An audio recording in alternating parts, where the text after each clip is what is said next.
Hello दोस्तों, कैसे हैं आप लोग। तो दोस्तों, पिछली वीडियो में मैंने आपको बताया था सेकंड जनरेशन ऑफ कंप्यूटर के बारे में। तो दोस्तों, इस वीडियो में मैं आपको बताऊंगा थर्ड जनरेशन ऑफ कंप्यूटर के बारे में। ओके। तो दोस्तों, अगर आप चैनल पे नए हैं तो चैनल को सब्सक्राइब कर लीजिए। तो दोस्तों, चलिए वीडियो को करते हैं स्टार्ट। तो दोस्तों, चलिए पढ़ते हैं थर्ड जनरेशन ऑफ कंप्यूटर, जो कि 1964 से लेकर 1971 तक ये था। In this generation integrated circuits यानी आईसीज वर इन्वेंटेड। तो दोस्तों, सेकंड जनरेशन में हम क्या यूज करते थे, ट्रांजिस्टर्स का, लेकिन उसको इसमें रिप्लेस कर दिया गया थर्ड जनरेशन में आईसी से, इंटीग्रेटेड सर्किट से। An IC is a small chip that can do the work of many transistors together. तो दोस्तों, आईसी एक स्मॉल चिप होती है जो कि वो कई ट्रांजिस्टर के साथ काम कर सकती है। Because of ICs computer become smaller, faster, cheaper and more reliable than before. तो दोस्तों, ट्रांजिस्टर क्या होता था, वो साइज़ में थोड़ा बड़ा होता था, है ना। और दोस्तों, वो महंगा भी होता था, काफ़ी एक्सपेंसिव होता था। लेकिन आईसी क्या है दोस्तों, ये स्मॉलर भी है, फास्टर भी है और चीपर भी है, यानी सस्ता भी है, मोर रिलेबल है देन बिफोर, यानी पहले से काफ़ी ज़्यादा इसमें सुधार आया है। ओके, ट्रांजिस्टर से काफ़ी ज़्यादा बेटर है। तो चलिए दोस्तों, कैरेक्टरिस्टिक्स को समझ लेते हैं। Technology used. तो दोस्तों, थर्ड जनरेशन में हम आईसीज का यूज करते थे, ओके, इंटीग्रेटेड सर्किट्स का। और सेकंड जनरेशन में ट्रांजिस्टर्स का, जो कि थर्ड जनरेशन में इसको रिप्लेस कर दिया गया ट्रांजिस्टर से आईसीज में। दूसरा, size smaller than earlier generations. तो दोस्तों, पहले के जनरेशन से ये काफ़ी ज़्यादा छोटे होते हैं। ओके।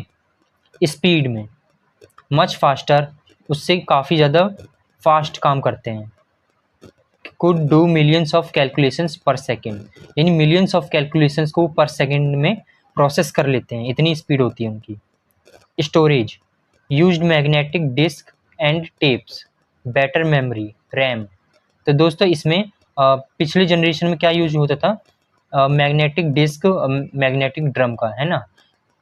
और पंच कार्ड दोस्तों एक रोम टाइप की मेमोरी होती है। लेकिन दोस्तों, इस जनरेशन में, थर्ड जनरेशन में, हम मैग्नेटिक टेप्स का यूज करते थे, है ना, मैग्नेटिक डिस्क का यूज करते थे, और रैम मेमोरी, है ना।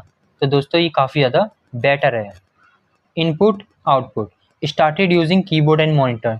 तो दोस्तों, इस जनरेशन में हमने कीबोर्ड और मॉनिटर का यूज़ करना स्टार्ट कर दिया था, नॉट ओनली पंच कार्ड। तो पंच कार्ड दोस्तों फर्स्ट जनरेशन में यूज होता था, लेकिन इस जनरेशन में हमने कीबोर्ड और मॉनिटर का भी यूज किया है।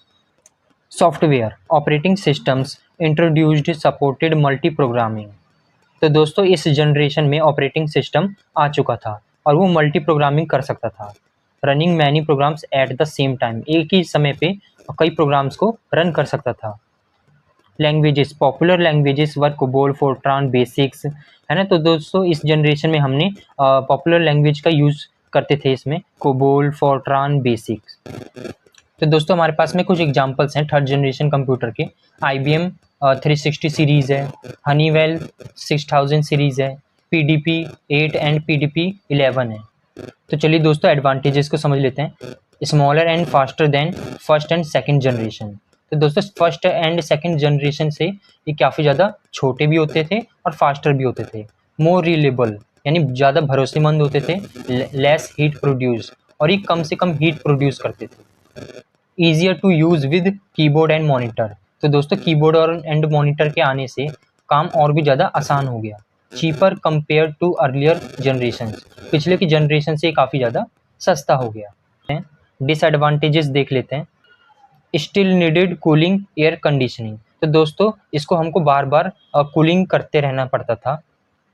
Still needed cooling air conditioning. तो दोस्तों, ये लंबे समय तक कूल नहीं रह सकता था, इसको हमको बार बार नीडेड थी इसको कूलिंग की, तो जिससे हम एयर कंडीशनर से इसको हम कूलिंग करते थे। IC technology were costly at the beginning. तो दोस्तों, आईसी टेक्नोलॉजी थी, वो शुरुआत में क्या थी, बहुत ज़्यादा कॉस्टली थी, यानी महंगी थी स्टार्टिंग में। तो दोस्तों, ये था हमारा थर्ड जनरेशन ऑफ कंप्यूटर।